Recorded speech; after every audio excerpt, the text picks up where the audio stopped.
If you've been watching me for a while, then you know that I have done a lot of things in my past that I hate, that I wish I could make go away, that I try to make go away by deleting videos or untagging my Instagram things or literally doing whatever I can to pretend like those things didn't happen. Because yes, I apologize for a lot of them, but I'm 31, almost 32. Those apologies suck. The people that love me and the people who've supported me through everything and the people who are supporting me through this, I owe them an explanation and an apology with no excuses. And so that's what I'm going to do today. I'm going to own up to everything I have done wrong. I'm going to own up to all of my mistakes. I'm going to apologize for them. And I want you guys to know that I'm really thankful for anybody who is still here to listen. I honestly don't deserve the amount of love and support you guys have been giving me this past week, and the amount of you that are still here to hear me out is insane. That's why I'm making this video.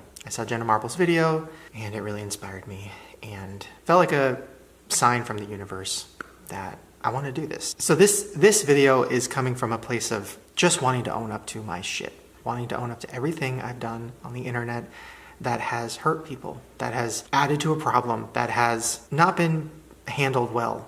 I should have been punished for things. I feel like this moment right now is very necessary. I'm going to apologize for a lot of things that I've done or said in this video, and if you don't accept the apology, that is 100% okay.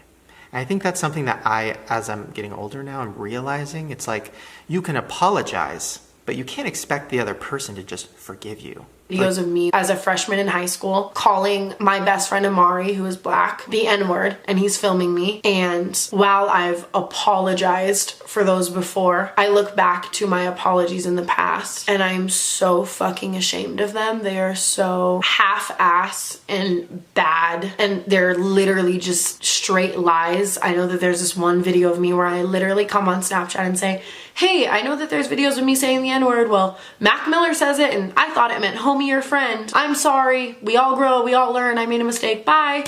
And I watch that video now and I cringe so fucking hard. Now, years later, I look back at that and I've talked about this before, but when I say I hate that person, I mean it in the most intense way possible. I hate that person so much. That person was filled with sadness, filled with anger about their own issues, in the closet, constantly projecting on others, just I don't know, just that person is someone who I don't like seeing. And I think that's why I've been avoiding this, because I'm no, I already apologized. I don't want to go back. I don't want to see it again. I don't want to see it. Mute it on Twitter, untag it on my Instagram. I just don't, I hate that person so fucking much. Filming those videos, I was an ignorant teenager who thought it would be shocking and funny to call my black friend the N-word while he filmed it, and all of our friends thought it was so shocking and so funny and we thought it was a joke. And now I've grown up and I've changed. I've learned so much and I've matured, and now I never want to say that word. I'm not racist. I know it's wrong to say that word, and I don't think you guys should say it either. And if I would have came on and apologized like that months ago, I wouldn't even be dealing with this now. I wouldn't even be going through this, but instead I was a coward and I was afraid, and I thought it would be easier to pacify everything and just come on Snapchat and pretend like I had no idea what it meant. Of course I knew what it meant. My friend was black and all of my friends thought it was so funny to say slurs to him and stupid shit because it was shocking and funny. And then I grew up and I learned the pain behind that word and the depth behind that word and the history behind that word, and I knew it was wrong, and I was ashamed of my past, and I thought that it was easier to just pretend like I had no idea. Shane, oh my God, you're so funny. I can't even put myself in that head. I can't even imagine what it would be like to be black and to see this white fucking guy do blackface and the whole internet at that time being LOL. That's insane. And I am so sorry. I don't know how to even fully apologize because it seems like something that is irredeemable, or I don't know the right word, but it's something that I shouldn't even be able to get out of. I should lose everything for that. I can tell you this, I don't have hate for any race or any people with weight issues or any of that, special needs. I don't have hate in my heart for anyone. But it doesn't make up for the fact that I made jokes about everyone.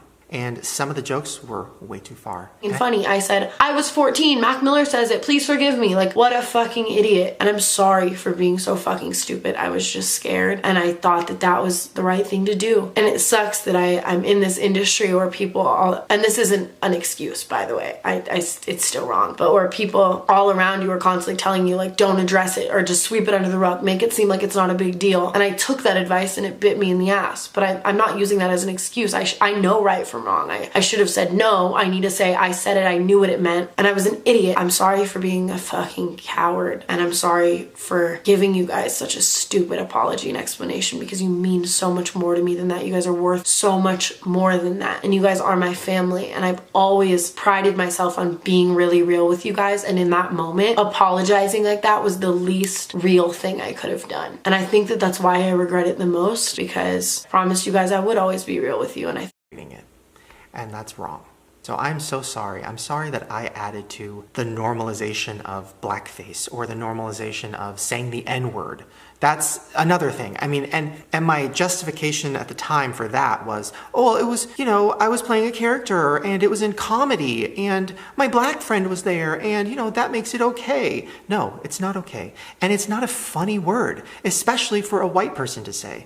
Me as a white person wearing a wig and playing a character and doing stereotypes and then saying the N-word is something that I should have probably lost my career for at the time. And there's no amount of apologizing that can take it away, and take away the impact it had, and take away the amount of people that have been hurt by that. To it right then and there and face that head on, own up to everything I did, and apologize in order to move on properly. Now, the second thing I want to address is a lot of people are saying that I'm only apologizing because of this giant scandal, because iDubbbz called me out, because everybody's talking about it, because everybody's making videos about it. And honestly, those people are right. Had this not happened to me, had iDubbbz not made that video, had the entire world been looking at my channel under this microscope and criticizing me and calling me out for my wrongs, I would have never made this video. I would have never owned up to it. I would have never had to face it the way that I am right now. I would have continued to give half-ass shitty apologies like I was previously. I would have continued to push it under the rug and run away from my problems like I always do. I would have never made a video like this because I would have been too afraid. And in a really fucked up, weird way, I am glad all of this is happening. There was one person who really tried to get through to me for a long time,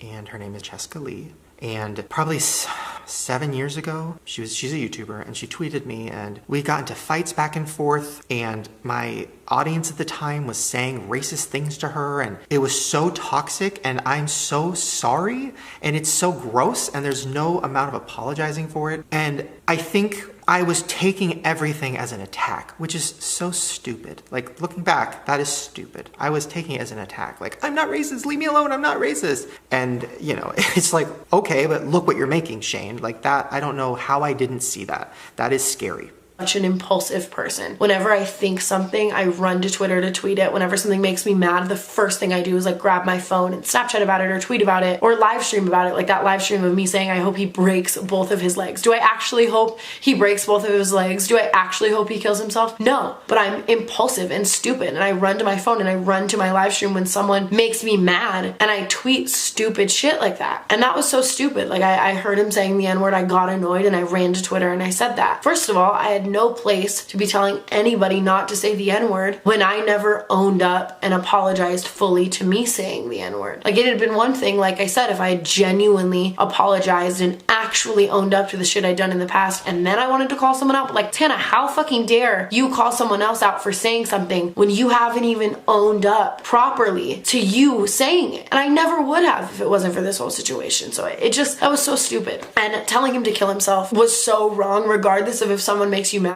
Like, it just got to a point where I'm happy it ended, because I wasn't even myself. I don't even know who I was at that point. Anyways, so in the segment, I started talking about, you know, figuratively murdering someone, and it was insane and gross. Now, she believes, and a lot of people believe, that I was talking about her.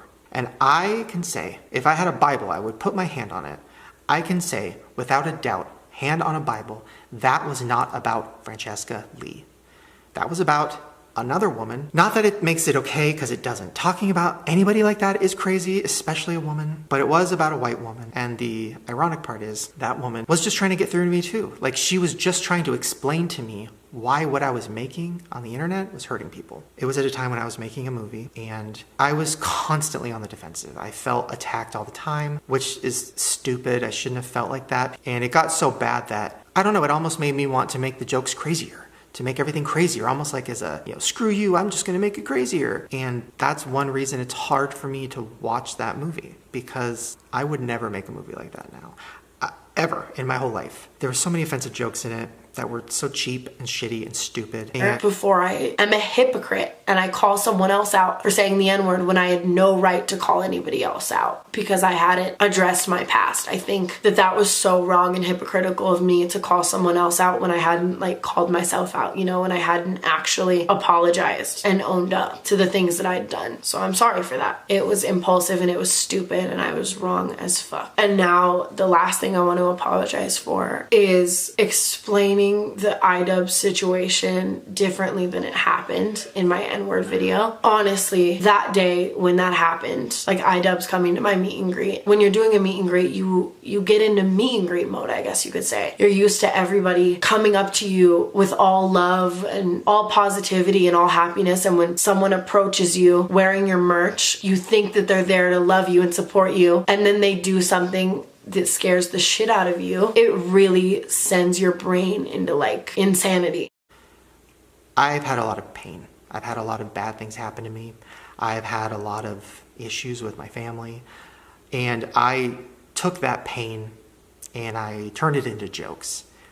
And I think instead of joking about them so much, I probably should have just went to therapy earlier and talked about them. I swear on my life, I am not somebody who would ever talk about a child, in seriousness. I would never talk about a child in any way that was inappropriate. That is disgusting. That is gross. It is not something I would ever do. It is something I did for shock value or because I thought it was funny or oh my God, my child molester character or whatever. It's all gross. And I promise that is not real. That is not me. Have I done sketches where kids were saying crazy things? Yes. Do I regret it? Yes. Even I saw a vlog clip of me and my cousin who was, I don't know, probably 12 or 13 at the time. And we were, I was doing the birds and the bees talk. Dumb, gross shit. And I remember a few years ago, I reached out to her mom, my aunt, and I was like, I'm so sorry. Oh my God, I can't believe I did this. This is insane. I can't believe I talked to, my cousin like that. And dramatic. It was so much more than just that 1 second video of him with his arm around my shoulder saying say blank. It was so much more than that to me. It was consuming my entire thoughts. And as I thought about it, I became more emotional and I spoke from entirely emotion, if that makes sense. And I was obviously looking into the camera and not looking at him, and I literally swear to God, I swear to you, when I look back to the situation, I remember nothing more than him doing a thumbs up, but I guess he didn't. That's where I was wrong. I should have waited for the video to surface. I should have made sure all of my facts were entirely straight. But when I made the N-word video, I didn't think it was iDubbbz. I wasn't trying to ruin his career or anything like that. I wasn't trying to hurt anybody or ruin anybody. I thought it was a random person. And obviously I wasn't intending to lie or exaggerate that situation at all because I knew that the video of the person say N-word to me was eventually going to come out, whether it was iDubbbz or not. They were going to post it. They were filming it for a reason,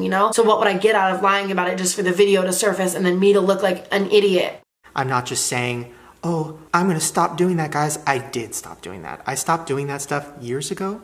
I don't use any racial slurs in my life. I've never used a racial slur in anger, ever in my life. That is not me. That has never been me. I am not a hateful person. I am somebody who took jokes too far and was really, really, really stupid and inappropriate. So all of those apologies, if you accept them, thank you.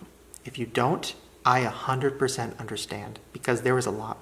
And a lot of that is stuff that you probably will never forgive me for. And my intention, obviously, that's the last thing I would want to do is ruin the one thing that I love to do. I don't want people to watch me and think that I'm some exaggerative liar now. So I'm sorry for that. I'm sorry for exaggerating the details of something because I hadn't sat back to reflect on them perfectly. I'm sorry for not telling it perfect fact for fact how it happened. I was speaking straight from emotion. That's how I thought I remembered it, so I did no no fucking research, and I just spoke off of my head and off of my heart, and that's what I said. I had no intention of hurting iDubbbz or ruining his career or anything like that, because I didn't even know it was him filming that. But regardless, that doesn't make it okay. Next time you tell people about something serious that happened to you, make sure that you are telling it moment for moment exactly how it happened, so you don't lose credibility. Like it's not that hard, and I'm an idiot for taking something like that so lightly. And somebody pointed that out to me a couple years ago, and I got really defensive over it. And now I'm looking back going, no, they're right. They're right. If you look at my channel, it's a bunch of white people and talking about their problems. And I love a lot of those videos, and I'm so proud of those videos, but you're right. I need to open up what I'm doing for everyone. So last week I went on Twitter, and it had been about 2 weeks of me getting people constantly saying, address it, address it, address it, talking about the James and Tati situation. I was just gonna ignore it. And then when I started hearing, oh, Shane mastermind, the whole thing, it didn't sit well with me because it's not true. So when I finally addressed it, I wrote this Twitter note, which was such a mistake. I wrote it I had a restock for the conspiracy collection, and I woke up and I felt really weird. Like, we had been pushing the restock for so long that we finally had to do it.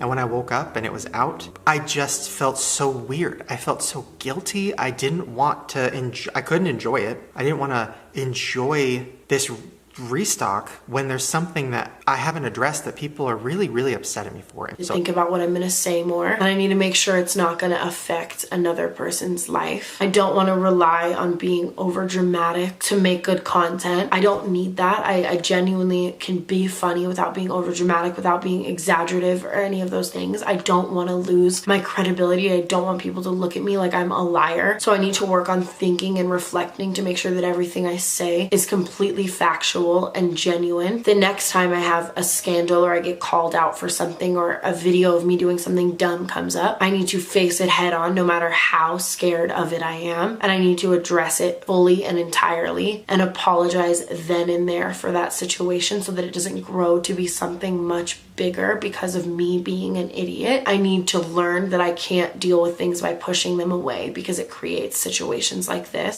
The internet. Over my last 15 years of YouTube world, like, I have put so much shit, and I'm sitting here like, well, because I changed and because I'm nice and this and that, like, yeah, you need to be humbled. It's like, that sucks. I hate that. That was so immature and gross, and I'm so sorry. And I know a lot of people were saying that, well, why did you say you're leaving the beauty community? You were never in it. And you're right. I don't know why I said that. That was stupid. I was never in the beauty world, because a lot of the beauty people that I watch, and I'm not just saying that, I think a lot of people think I'm lying when I say I really love the makeup world and I'm really invested in it. I'm not lying. For the last year, I've been watching beauty channels every day. My whole homepage is just beauty channels, and it's smaller ones. So to know that I hurt those people who aren't problematic and who just love makeup and who have been working their ass off for years. I've received more hate than I thought possible in my entire YouTube career. I've never let the hate get to me. Never once have I read hate comments and believed them until now. This past week would read comments of people telling me they wanted me to kill myself. And I've never felt this feeling before, but I genuinely was like, would the world be a better place without me? I've never felt the feeling of comments actually affecting you like that. I think that I always would look at people who got affected by hate comments as like weak, and I never understood it. And now I'm so much more empathetic to people that do get hurt by things over the internet or do read hate comments and get upset, because I know what it feels like now. I know what it feels like to get online and see nothing but people hating you and genuinely believe the internet would be a better place without me. Or am attracted to other broken people who have issues, and I want to help them, I want to fix them, or I want to help people see a better side of them. And I'm aware that I'm friends with some people that, you know, have done some bad things on the internet, and I don't condone it and I don't co-sign it. And that is something that I've always addressed with them privately. I'm ready to own up to this stuff, and I'm ready to hopefully show you guys that it's okay to admit when you're wrong. It's okay to be upset at your past self for making mistakes. But also it's okay if people don't want to accept your apology. Doing all that dumb shit, and I look at myself now and I look at how much I've grown and how much of a better person I am now and how much more I know now. And I'm excited to continue to do that. And in 3 years, look back to me now and be like, damn, I was really dumb then. I'm glad I learned even more. And I think that's what life is all about, is making mistakes and owning up to them and growing and continuing to make more mistakes and owning up to them and growing more, because that's what we do as human beings. And I think that where I was the most wrong in this whole situation was not owning up to my mistakes properly. And I hope that you learned some lessons from me, especially if you're young. I hope you learned a lot of lessons from everything that I have done, put out into the world, mistakes I've made. I hope that you can see that and know that it's never too late to address it and to change.